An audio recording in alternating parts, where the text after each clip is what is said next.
સુરતી લોચો તો બધાનો મનપસંદ, પણ અત્યારે શિયાળામાં સુરતમાં મળે ગ્રીન સુરતી લોચો. તો ચાલો શિયાળામાં મળતા લીલા શાકભાજીનો ઉપયોગ કરી ગ્રીન સુરતી લોચો, તેની સાથે ખવાતી ગ્રીન સ્પેશિયલ ચટણી અને સ્પેશિયલ મસાલા સાથે બનાવીએ.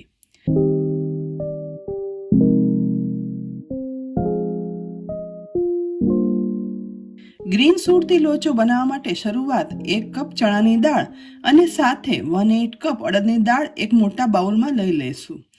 આ બંને મિક્સ દાળ કરી તેની અંદર પાણી ઉમેરી એ પછી દાળને ઘસી અને સાફ કરી લેવાની.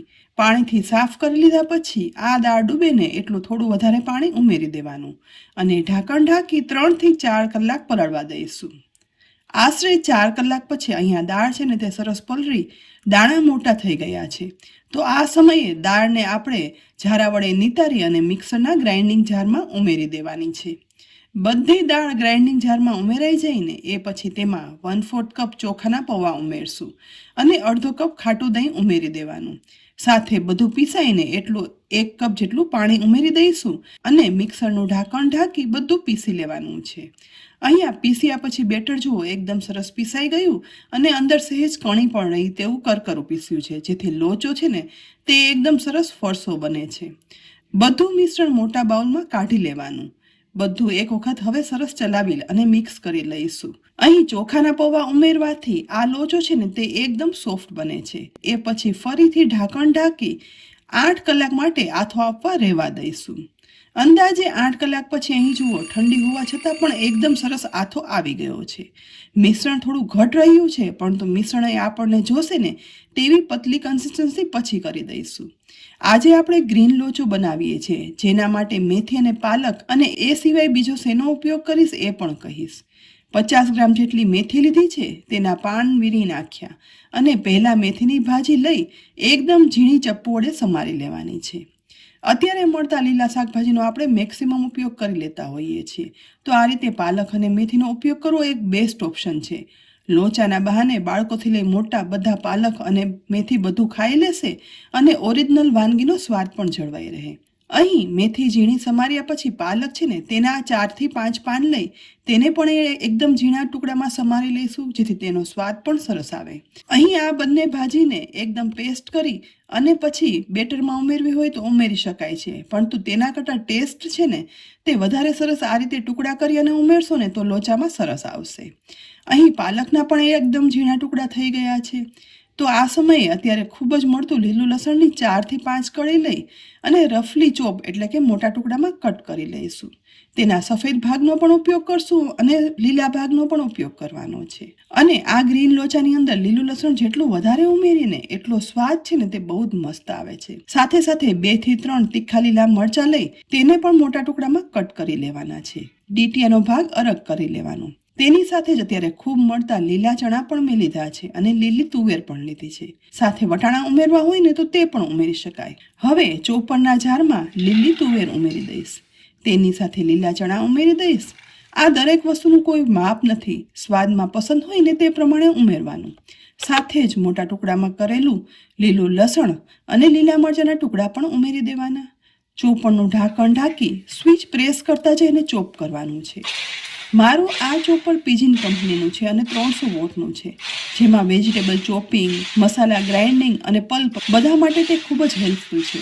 માત્ર સ્વિચ પ્રેસ કરવાથી બધું સરસ ચોપ થઈ ગયું. જો આ પ્રોડક્ટ તમારે જોવી હોય ને તો નીચે મેં ડિસ્ક્રિપ્શન બોક્સમાં લિંક આપી છે. તેની સાથે જ આ પ્રોડક્ટ છે ને તે વિડીયોમાં નીચે ટેગ કરેલી છે, જે તમે જોઈ શકશો. અને ત્યાં ક્લિક કરશો ને તો આ ઇલેક્ટ્રિક ચોપર વિશેની બધી જાણકારી તમને મળી રહેશે અને ખરીદી કરવી હશે ને તો પણ કરી શકાશે. અહીં બધું સરસ ચોપ થઈ જાય ને એટલે આ લીલો મસાલો છે ને તે લોચાના બેટરની અંદર ઉમેરી દઈશું. સાથે જ સમારેલી ઝીણી મેથીની ભાજી અને પાલકની ભાજી પણ ઉમેરી દેવાની.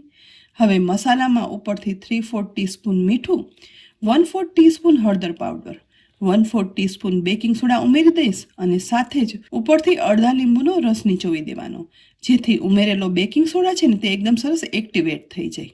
જો વધારે ખટાશ ના જોઈતી હોય ને તો બેકિંગ સોડામાં ઉપર લીંબુના બદલે થોડું એવું પાણી ઉમેરી દેવાનું.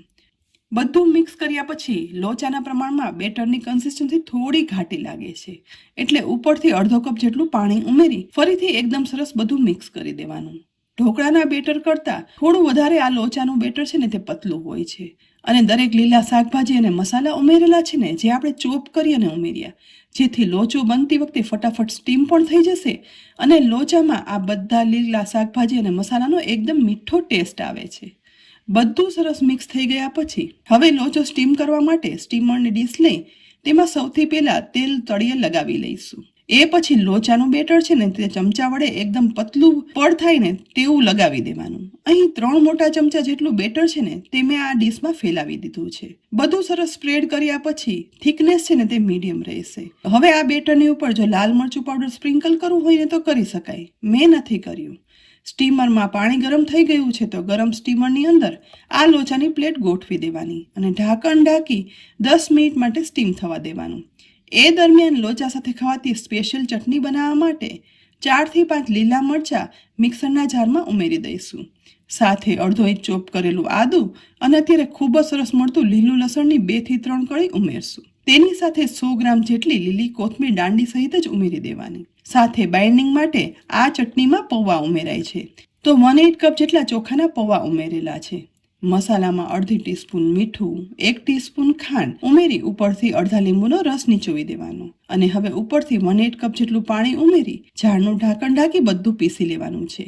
પીસ્યા પછી જુઓ થોડી એવી લિક્વિડી સુરતી લોચા સાથે ખવાતી એકદમ સ્મૂથ ગ્રીન ચટણી તૈયાર થઈ ગઈ છે. તેને એક બાઉલમાં કાઢી લેવાની. હવે લોચા ઉપર સ્પ્રિંકલ થતો એક સ્પેશિયલ ડ્રાય મસાલો બનાવવા માટે એક બાઉલ લઈ તેની અંદર અડધી ટીસ્પૂન લાલ મરચું પાવડર, અડધી ટીસ્પૂન સંચળ પાવડર, અડધી ટીસ્પૂન શેકેલા જીરાનો પાવડર, અડધી ટીસ્પૂન ચાટ મસાલા પાવડર ઉમેરી બધું એકદમ સરસ રીતે મિક્સ કરી દેવાનું. તૈયાર થયો છે લોચાનો સ્પેશિયલ સ્પ્રિંકલ કરવાનો મસાલો, જેનાથી આ લોચાનો સ્વાદ છે ને તે એકદમ અદ્ભુત બને છે અને તેના વગર તો લોચો જ અધૂરો. બસ આટલું કર્યું ને એ દરમિયાન બીજી તરફ સ્ટીમરમાં એકદમ સરસ સુગંધ સાથે ગ્રીન લોચો સ્ટીમ થઈ ગયો છે તો સ્ટીમરનું ઢાંકણ ખોલતા ચપ્પુ વડે આ લોચાને ચેક પણ કરી લઈએ. હવે ગરમા ગરમ તૈયાર થયેલો આ ગ્રીન લોચાની ડીશને આપણે બહાર કાઢી લેવાની અને સ્ટેન્ડ પર રાખી જરા પણ રાહ જોયા વગર ગરમા ગરમ આ લોચો પીરસવા માટે આ રીતે તવેથા વડે પ્રેસ કરીને તેને લઈ લેવાનો.